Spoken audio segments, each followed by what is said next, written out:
বাবা, কতক্ষণ ধরে দেখছি তুমি শুধু কেঁদেই যাচ্ছ। এভাবে কাঁদলে হবে? তাহলে তো আমাদেরও কষ্ট হবে। কি আর বলবো বল, তোদেরকে আর পড়াতে পারলাম না। আমার ইচ্ছে ছিল তোদেরকে অনেক পড়াবো রে। তাতে কি হয়েছে? তোমার ইচ্ছে মতো আমাদের দুই বোনের বিয়ে তো হচ্ছে, তুমি কোনো চিন্তা করো না। চিন্তা তো করবই একটু, তবে দেখিস এই বিয়ে তোদের জন্য ভালো হবে। অবশ্যই ভালো হবে। তুমি যখন দেখে শুনে বিয়ে দিচ্ছ, ভালো না হয়ে যাবে কোথায় বলো তো? এখন আর কেঁদো না। যদি ভালো না হয় তাহলে ওদেরকে আমি ছেড়ে দেব না। আমাদেরকে যথাযথ সম্মান না দিলে আমিও দেখিয়ে দেব আমি কি জিনিস।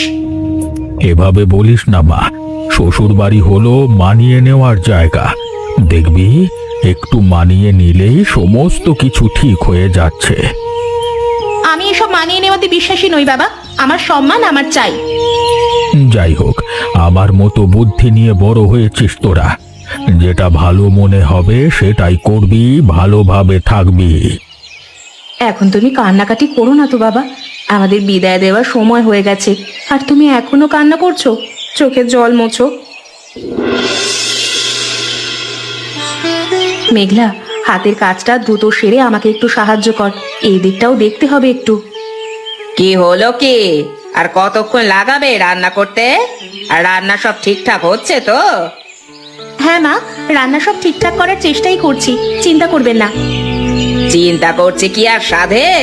তোমরা তোমাদের বাবার বাড়িতে তো এত ভালো মন্দ খাবার কখনো পাওনি, তাই চিন্তা হচ্ছে রান্না বান্না ঠিকঠাক করতে পারবে কিনা।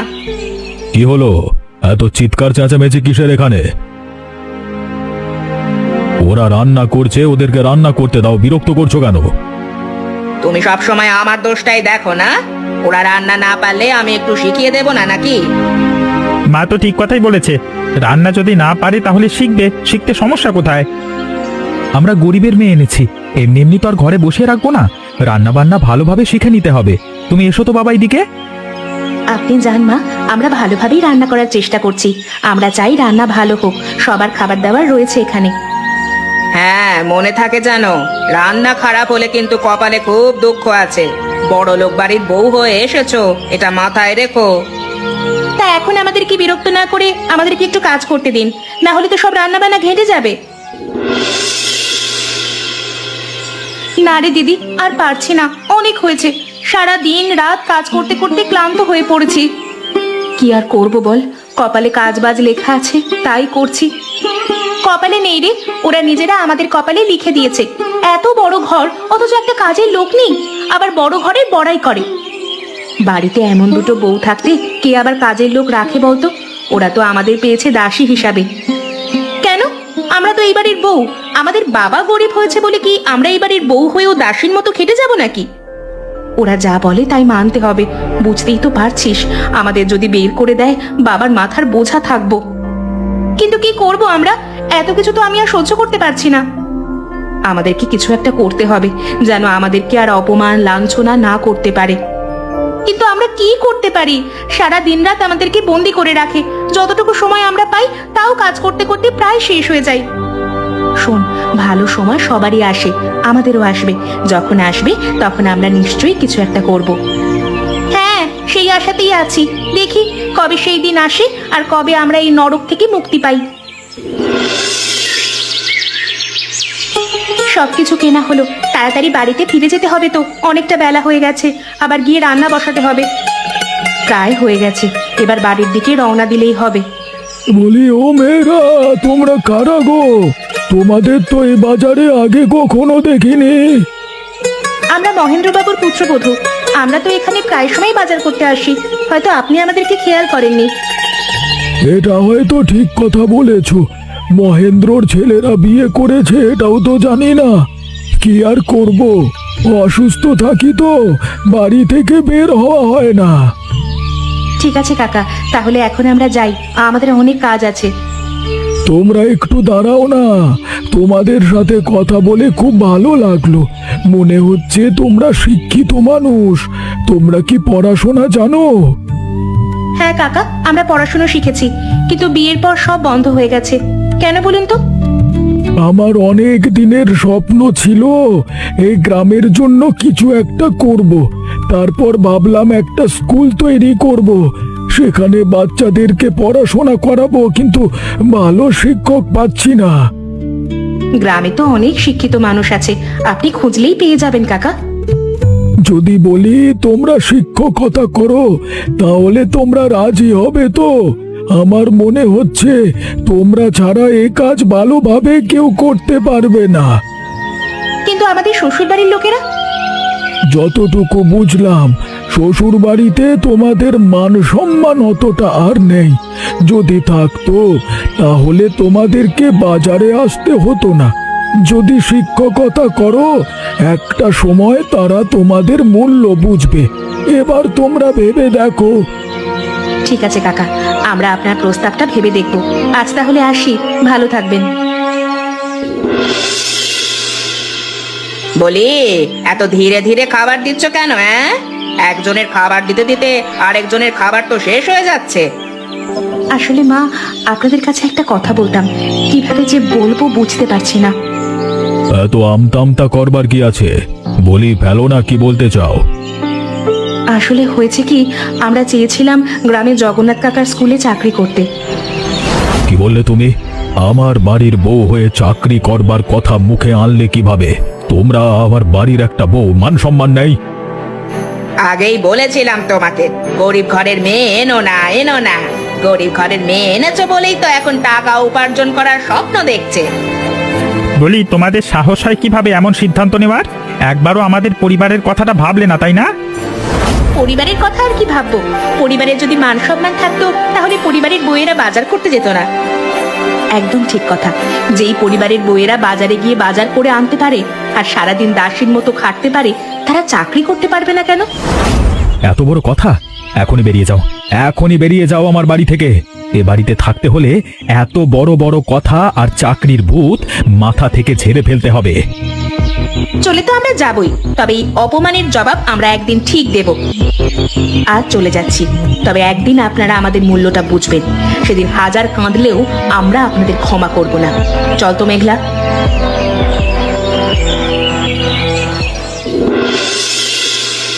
দেখলি তো আমাদের কপালে কি আছে? কোন বড় ঘর থেকে কোথায় এসে থাকতে হচ্ছে এখন। ওই ঘরের অপমান সহ্য করার থেকে এই ঘরে স্বাধীনভাবে বেঁচে থাকা অনেক ভালো। বলি, ও মেয়েরা, এই ঘরটা তোমাদের পছন্দ হয়েছে গো? এর থেকে ভালো ঘর তোমাদেরকে আমি দিতে পারলাম না। অনেক ভালো হয়েছে কাকা, আমরা ঘরটাকে ভালোভাবে পরিষ্কার করে বসবাসের উপযোগী করে তুলেছি। আমার জন্য তোমাদের ঘর ছাড়তে হলো, আমাকে ক্ষমা করো মা তোমরা। এভাবে বলছেন কেন কাকা? আপনি তো আমাদের সম্মান বাঁচানোর একটা পথ খুঁজে দিয়েছেন। তোমরা যদি চাও তাহলে কালকে থেকেই স্কুলের কার্যক্রম শুরু হবে। আমরা পড়াবো, মন দিয়ে পড়াবো। আপনি কোনো চিন্তা করবেন না, আপনি শুধু কার্যক্রম শুরু করে দিন। এই তো তোমাদের মুখ থেকে এটাই শুনতে চেয়েছিলাম। আমি আমি এত পড়াশোনা জানা মেয়ে শুধু শুধু বাড়ির দাসী হয়ে কেন থাকবে? আপনি আমাদের সেই দাসী অবস্থা থেকে মুক্ত করেছেন। আপনাকে অনেক অনেক ধন্যবাদ কাকা। আজকে তাহলে আসি মা, আগামী কালকে তোমরা পৌঁছে যেও। এই তো তোমরা এসে গেছো। দেখো, তোমাদের ছাত্রছাত্রীরা সবাই এখানে উপস্থিত আছে। এখন তোমরা পড়াতে শুরু করো। ঠিক আছে কাকা, আমরা শুরু করছি। দিদি, আমরা পড়তে পারবো তো? আমরা তো ভেবেছিলাম কোনোদিন পড়তেই পারবো না, কিন্তু আমাদের অনেক স্বপ্ন ছিল। পারবে না কেন? আমরা তোমাদের সবাইকে পড়াবো, সবাইকে অনেক শিক্ষিত করব। তোমরা পড়াশোনা করে বড় হয়ে চাকরি করবে। যাক, অবশেষে আমার স্বপ্নটাও পূরণ হলো। আমি চেয়েছিলাম এই গ্রামের জন্য কিছু একটা করতে, আমি পেরেছি। তোমরা আমাকে সাহায্য করেছো। কিন্তু আমাদেরকে তো পড়াশোনা করতে দেয় না, সবাই বলে মেয়েদের পড়াশোনা করে কি হবে। যারা এইসব কথা বলে তাদের পড়াশোনা করে চাকরি করে দেখিয়ে দেবে। দেখো না আমরা কত পড়াশোনা করেছি। চল, এবার অনেক কথা হয়েছে, পড়ানো শুরু করা যাক। এই যে জগন্নাথ কাকা, হ্যাঁ, বেশ তো ঘুরে বেড়াচ্ছেন আমাদের সংসারে আগুন লাগিয়ে, কি? এসব কি বলছো বাবা? আমি আবার কেমন আগুন লাগালাম? দেখেছিস, এখন কিছুই যেন বুঝতে পারছে না। আমাদের বউয়েরা আপনার কথা শুনে বাড়ি ছেড়ে চলে এসেছে। আমার কথা শুনে না তো, ওরা তো নিজের পায়ে নিজে দাঁড়াতে চায়, এই কারণেই বাড়ি ছেড়ে চলে এসেছে। তোমরা তো ওদের স্বামী, তোমাদের তো উচিত ছিল ওদের পাশে থাকার। এখন তোর থেকে শিখতে হবে কোনটা উচিত আর কোনটা অনুচিত। ছি ছি ছি ছি বাবা, তোমরা শিক্ষিত মানুষ হয়ে এভাবে তুই তোকারি কেন করছো? তোকে অনেক সম্মান দিয়ে কথা বলেছি, আর নয়। তোর কারণে বাড়ির সমস্ত কাজ এখন মায়ের করতে হচ্ছে। ওরা দু বোন চলে যাবার পর সংসারটাই এলোমেলো হয়ে গেছে। তোকে আমরা দেখে নেব রে, বলে দিলাম। তোমরা শুধু শুধু আমাকে ভুল ভাবছো। আর তাছাড়া ওরা তো কোনো খারাপ কাজ করছে না, ওরা সম্মানের কাজ করছে। সম্মানের কাজ করলে তোমাদের সংসারেরও সম্মান বাড়বে। তুই সম্মানের কি বুঝিস রে? চাল চুলোহীন সংসার নেই এমন মানুষজন আবার সম্মান মারাতে এসেছে যত সব। তোর এই স্কুল দেওয়ার চক্করে আমাদের বউদের হারিয়েছি আমরা। কিন্তু ওদের কাজে তো কোনো খারাপ নেই বলো। দেখলি আবার মুখে মুখে তর্ক করছে। বেটা লজ্জা শরম বলতে কিচ্ছু নেই। এত করে অপমান করছি, তুই তোকারি করছি, তারপরেও কথা বলেই যাচ্ছে। তাকিয়ে দেখছিস কি? দে দুঘা বসিয়ে, তাহলেই মজা বুঝবে। থাক থাক থাক থাক, মারিস না মারিস না, আবার এটা নিয়ে গ্রামে কথা উঠে যাবে, তারপর বাবা আবার রাগ করবে। এবারের মতো তোকে ছেড়ে দিচ্ছি, তবে আবার সুযোগ পেলে না তোকে একদম মাটির সাথে পুঁতে ফেলবো। হ্যাঁ, কেউ আছেন বাড়িতে? একটু বেরিয়ে আসুন, আপনাদের সাথে কথা আছে। কি হলো কি দারোগা বাবু, আপনি হঠাৎ করে আমাদের বাড়িতে কি মনে করে? কিছু হয়েছে নাকি? আমরা তো আপনাদের খবর দিইনি। সব সময় আপনারা খবর দেবেন বলি যে আমাদের আসতে হবে, এমন তো কোনো কথা নেই। আমাদের কাজ থাকতে পারে। আপনার দু ছেলে কোথায়? রতন আর গোপালের কথা বলছেন? ঘরেই তো আছে, কিন্তু কি হয়েছে? আগে আপনার দুই ছেলেকে ডাকুন, আপনার দুই ছেলের সামনেই কথা বলবো। রতন, গোপাল, তোরা কোথায়? একটু বেরিয়ে আয় তো, দারোগা বাবু এসেছেন তোদের সাথে কথা বলতে। কি হয়েছে বাবা? এভাবে ডাকাডাকি করছো কেন? দারোগা বাবু এসেছে, দেখ তো কি বলতে চায়। আমাকে তো বললো না। আপনার দুই ছেলের নামে চুরির অভিযোগ উঠেছে, তাদের নামে মামলা হয়েছে, ওদের দুজনকে গ্রেপ্তার করতে এসেছি। কি বললেন আপনি? আপনার কোথাও ভুল হচ্ছে। আমার দুই ছেলের নামে চুরির অভিযোগ উঠবে কেন? আমার কোনো ভুল হচ্ছে না। আপনার দুই ছেলে যেখানে কাজ করে সেখান থেকে টাকা চুরির অভিযোগ উঠেছে, আর তা উঠেছে আপনার দুই ছেলের ওপরই। হ্যাঁ, আপনি হয়তো ভুলে যাচ্ছেন দারোগা বাবু, আপনি কাদের সঙ্গে কথা বলছেন। আমরা বড় বাড়ির লোক, আমার ছেলেরা চুরি করতেই পারে না। টাকার লোভ বড় লোক ছোট লোক মানে না। আপনার দুই ছেলেকে নিয়ে যেতেই হবে। কি বলছেন আপনি? আমরা টাকা চুরি করতে যাব কেন? আমরা টাকা চুরি করিনি বাবা, তুমি কিছু বলো না। তোমার বাবা আবার কি বলবে? কিছুই বলতে পারবে না। তোমাদের দুজনকে নিয়ে যেতে হবে, এটাই শেষ কথা। দেখুন, আপনি কিন্তু এভাবে আমার দুই ছেলেকে নিয়ে যেতে পারেন না, এটা কিন্তু অন্যায়। একজন পুলিশ অফিসারকে এভাবে অন্যায় দেখাচ্ছেন? আপনার দুই ছেলে যে অন্যায় করেছে, আপনার উচিত দুই ছেলেকে শাসন করা। বাবা বাবা, আমরা যেতে চাই না, বিশ্বাস করো আমরা কিচ্ছু করিনি। বাবা বাবা, আমাদেরকে বাঁচাও বাবা। যেতে না চাইলেও তোমাদেরকে যেতে হবে, চলো। দাঁড়ান, আপনি এভাবে দুজন নিরপরাধ মানুষকে ধরে নিয়ে যেতে পারেন না। আপনারা কে? এভাবে আমার পথ আটকাচ্ছেন কেন আপনারা? আমরা ওদের স্ত্রী, আমরা ওদের কিভাবে কোনোভাবেই নিয়ে যেতে দিতে পারবো না। দেখুন, আপনারা বুঝবার চেষ্টা করুন, ওদের নামে অভিযোগ উঠেছে চুরির মামলার। এবার ওদিকে ধরে নিয়ে যেতেই হবে। প্রথমত ওরা নির্দোষ, ওরা কোনো টাকা চুরি করেনি। আর দ্বিতীয়ত চুরির সমস্ত টাকা আমরা আপনাকে ফেরত দেব, তাহলেই তো হলো। আপনারা টাকা দেবেন কেন? আপনারা তো চুরি করেননি। কি? আমাদের কাছে টাকা আছে, আপনারা চুরির টাকা বের করার জন্যই তো সব করছেন। টাকা পেয়ে গেলে ওদেরকে ছেড়ে দেওয়ারই তো কথা। কিন্তু ওরা চোর, ওদের শাস্তি হওয়া দরকার। আপনাকে বারবার একটা কথা বলছি, আপনি বুঝতে পারছেন না।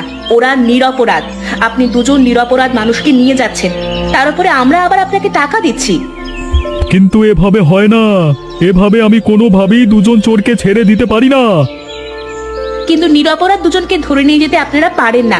দেখুন, আমরা শিক্ষিত মানুষ, আমরা কিন্তু আইনের মার প্যাচ ভালোই বুঝি। তাই বলছি ওদেরকে ছেড়ে দিন আর টাকা নিয়ে চলে যান। ঠিক আছে, কি আর করবার? যাদের টাকা চুরি গেছে তাদেরকে টাকা দিয়ে বুঝিয়ে দেন, সমস্যা নেই।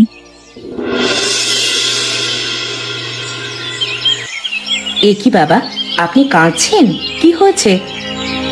এখনো জিজ্ঞেস করছো কি হয়েছে? এত কিছুর পরেও তোমরা আসলে বুঝতে পারছো না আমি কেন কাঁদছি। এটা হলো অনুশোচনার চোখের জল। ছি ছি বাবা, আপনি এভাবে কাঁদলে মানায় না, আপনি কাঁদবেন না। তাহলে কি করব বলো? তোমাদেরকে এত এত অপমান করেছি, তারপরেও তোমরা আমাদের এত বড় উপকার করলে। উপকার করবো না মানে? ওরা তো আমাদের স্বামী, যতই হোক ওদের বাঁচানো আমাদের কর্তব্য। আমাকেও ক্ষমা করো মা। আমি তোমাদেরকে কত কথা শুনিয়েছি, অপমান করেছি, দাসীর মতো খাটিয়েছি। এখন আমি কিভাবে মুখ দেখাবো বুঝতেই পারছি না। সেসব এখন পুরনো কথা, এসব এখন মনে রেখে কোনো লাভ নেই। আপনারা সবকিছু ভুলে যান, আমরা তো ক্ষমা করে দিয়েছি আপনাদের। আর আমাদেরকে ক্ষমা করবে না? আমরা যে তোমাদের সাথে এত অন্যায় করেছি, ঠিক সময়ে তোমাদের পাশে থাকিনি আমরা। সব ক্ষমা করে দিয়েছি, কারোর প্রতি কোনো রকমের ক্ষোভ আমাদের নেই। আজকে আমরা কথা দিচ্ছি গো, তোমাদের বিপদ আপদ সমস্ত খারাপ সময়ে আমরা আমরা তোমাদের পাশে থাকবো। আর আর আর কোনোদিন তোমাদেরকে অবহেলা করবো না, না না, কোনোদিন না। হ্যাঁ। নিজেদের ভুল যখন আপনারা সবাই বুঝতেই পেরেছেন, তখন আর সবকিছু মনে রেখে কি লাভ? আমরা সব ভুলে গেছি, সবাইকে ক্ষমা করে দিয়েছি।